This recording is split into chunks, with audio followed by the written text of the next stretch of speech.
ಎಲ್ಲ ಬಂಧುಗಳಿಗೆ ಗೌರವಪೂರ್ವಕವಾಗಿ ನಮಸ್ಕರಿಸ್ತಾ ವೇದಿಕೆಯಲ್ಲಿ ಆಸನಾಗಿರ್ತಕ್ಕಂಥ ಮಾನಸ ಗಂಗೋತ್ರಿಯ ಪ್ರಾಧ್ಯಾಪಕರು ಶ್ರೀಯುತ ಲಕ್ಷ್ಮೀನಾರಾಯಣ ಸರ್ ಅವರೇ, ಡಿವೈಎಸ್ಪಿಗಳಾದಂಥ ಶಾಂತಮಲ್ಲಪ್ಪನವರೇ,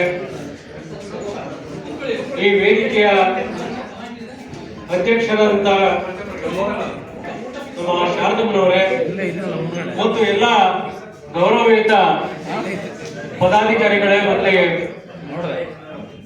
ಇನ್ನಿತರ ಮುಂಭಾಗದಲ್ಲಿರ್ತಕ್ಕಂಥ ನನ್ನ ಎಲ್ಲ ಹಾಸನ ಜಿಲ್ಲಾ ಬಳಗದ ಗೌರವಯುತ ಬಂಧುಗಳೇ, ಈ ಹಾಸನ ಜಿಲ್ಲಾ ಬಳಗ ಹಲವಾರು ವರ್ಷಗಳಿಂದ ತನ್ನದೇ ಆದ ಕಾರ್ಯಚಟುವಟಿಕೆಗಳನ್ನು ನಿರ್ವಹಿಸಿಕೊಂಡು ಬರ್ತಾ ಇದೆ. ಇದರಲ್ಲೂ ಕೂಡ ನಾನು ಸದಸ್ಯರಾಗಿ ಪದಾಧಿಕಾರಿ ಕೆಲಸವನ್ನ ನಿರ್ವಹಿಸಿ ನಾನು ಹಲವಾರು ಕಾರ್ಯಕ್ರಮಗಳಲ್ಲೂ ಕೂಡ ಭಾಗಿಯಾಗಿದ್ದೆ. ಮತ್ತು ಅದೇ ರೀತಿ ನನ್ನ ವಿಚಾರಗಳನ್ನ ರೇವಣ್ಣನವರು, ನಮ್ಮ ಉಪನ್ಯಾಸಕರವರು ಪದವಿ ಪೂರ್ವ ಕಾಲೇಜಿನಲ್ಲಿ ಕೆಲಸವನ್ನು ಮಾಡ್ತಾ ಇದ್ದಾರೆ. ಅವರು ಈಗಾಗಲೇ ತಿಳಿಸಿದ್ದಾರೆ. ನಾನು ಹಲವಾರು ಕಷ್ಟ ಕಾರ್ಪಣ್ಯಗಳ ನಡುವೆ ನನ್ನ ವಿದ್ಯಾಭ್ಯಾಸವನ್ನ ಆರಂಭ ಮಾಡಿದವನು.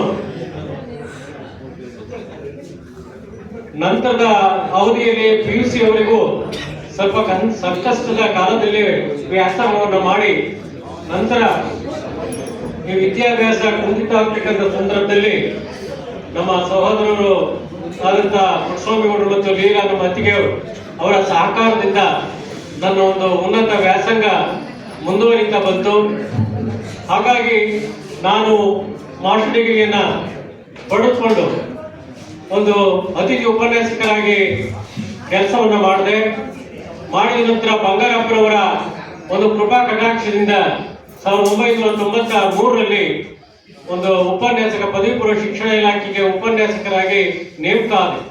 ಅಂತ ಸಂದರ್ಭದಲ್ಲಿ ನಮ್ಮ DDP ಆದಂತಹ ಅಂದಿನ ಶ್ರೀಮತಿ ಶಾರದಮ್ಮನವರು, ಇಂದಿನ ಹಾಸನ ಬಳಗದ ಅಧ್ಯಕ್ಷರು, ಅವರ ಸಹಕಾರದಿಂದ ಮತ್ತು ನಾಗೇಗೌಡರ ಸಹಕಾರದಿಂದ ನನಗೆ ನೇಮಕಾತಿ ಪತ್ರವನ್ನ ನೀಡಿಸಿ ನಾನು ದೊಡ್ಡಹಳ್ಳಿ ಹೊಳೆಶ್ವರ ತಾಲೂಕು ಮೊದಲ ಬಾರಿಗೆ ಅಲ್ಲಿ ಕಾಲೇಜಿನಲ್ಲಿ ಉಪನ್ಯಾಸಕ ಸೇವೆಯನ್ನ ಸಲ್ಲಿಸಿ ಆರಂಭಿಸಿದೆ.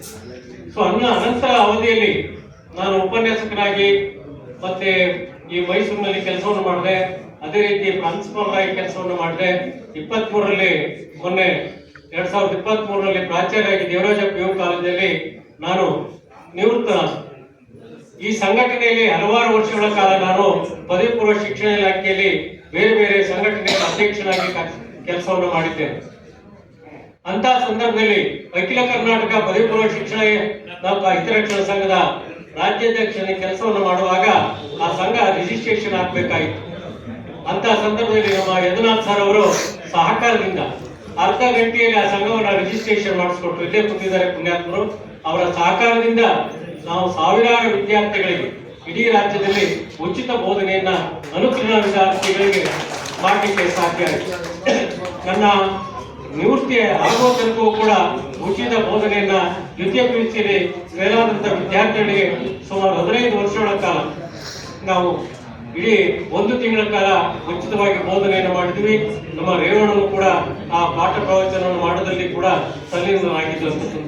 ಸೊ ಹೀಗೆ ಹಲವಾರು ಸೇವೆಗಳನ್ನು ಮಾಡ್ತಾ ಬಂದು ನಾನು ಕೆಲವು ಪುಸ್ತಕಗಳನ್ನ ಬರೀಬೇಕು ಅಂತಕ್ಕಂಥದ್ದು ಹಂಬಲ. ಅದೆಲ್ಲ ನಮ್ಮ ಅಣ್ಣ ಹಿಂದೆ ಕೆಲವೊಂದು ಪುಸ್ತಕಗಳನ್ನ ಹಿಂದೆ ತಂದು ಕೊಡ್ತಾ ಇದ್ರು. ಅವೆಲ್ಲ ಓದ್ತಾ ಇದ್ವಿ. ಮತ್ತೆ ಅವ್ರು ಕೆಲವೊಂದು ಸಣ್ಣ ಕವಿತೆಗಳನ್ನು ಕೂಡ ಬರೀತಾ ಇದ್ರು.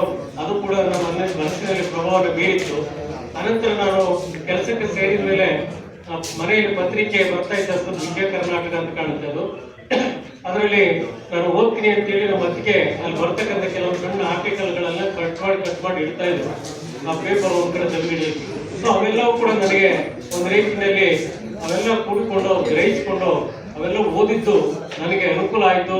ಈ ಒಂದು ಕೆಲವೊಂದು ಪುಸ್ತಕಗಳನ್ನ ಲೇಖನಗಳನ್ನ ಬರೀಲಿಕ್ಕೆ ಅನುಕೂಲ ಆಯಿತು. ಇಲ್ಲಾಂದ್ರೆ ಅಂತ ವಿಚಾರಗಳನ್ನ ಬರೀಲಿಕ್ಕೆ ಅಸಾಧ್ಯವಾಗ್ತಿತ್ತು. ಯಾಕೆಂದ್ರೆ ನನ್ನ ಸಮಯವನ್ನು ನಿಮಗೆ ಹೆಚ್ಚಿಗೆ ತಗೊಳ್ತಾ ಇದ್ದೀನಿ, ಅನ್ಯಥಾ ತಾವೆಲ್ಲ ಭಾವಿಸಬಾರ್ದು.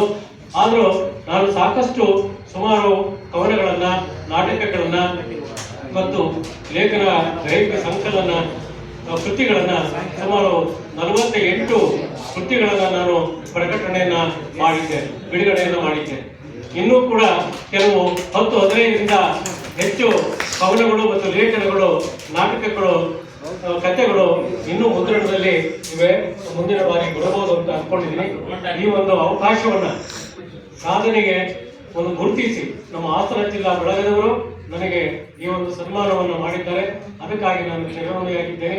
ಇದು ಸಲ್ಲಬೇಕಾಗಿರ್ತಕ್ಕಂಥದ್ದು ನಮ್ಮ ಪರವಾಗಿ ನಿಂತು ಸಹಾಯ ಮಾಡಿದಂಥವ್ರು ಎಲ್ಲರಿಗೂ ಕೂಡ ಮತ್ತು ನಮ್ಮ ಹಾಸನ ಬಳಗಕ್ಕೆ, ನಮ್ಮ ಜನಕ್ಕೆ, ನಮ್ಮ ಸ್ನೇಹಿತರಿಗೆ ಅಂತ ಹೇಳ್ತಾ ಈ ಒಂದು ಮಾತುಗಳನ್ನ ಆಡಲಿಕ್ಕೆ ಅವಕಾಶ ಕೊಟ್ಟಂತ ತಮ್ಮೆಲ್ಲರಿಗೂ, ವೇದಿಕೆಗಿರ್ತಕ್ಕಂಥ ಗಣ್ಯ ವ್ಯಕ್ತಿಗಳಿಗೂ ಕೂಡ ನಾನು ಧನ್ಯವಾದಗಳನ್ನು ತಿಳಿಸ್ತೇನೆ. ನಮಸ್ಕಾರ.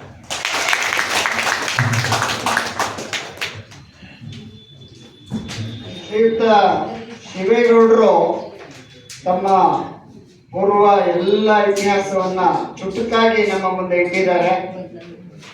ಶ್ರೀಯುತರಿಗೆ ಈ ಒಂದು ಬಳಗದ ಪರವಾಗಿ ಹೃತ್ಪೂರ್ವಕವಾದಂತಹ ಅಭಿನಂದನೆಗಳನ್ನ ತಿಳಿಸ್ತಾ, ಈ ಕಾರ್ಯಕ್ರಮದ ಮತ್ತೋರ್ವ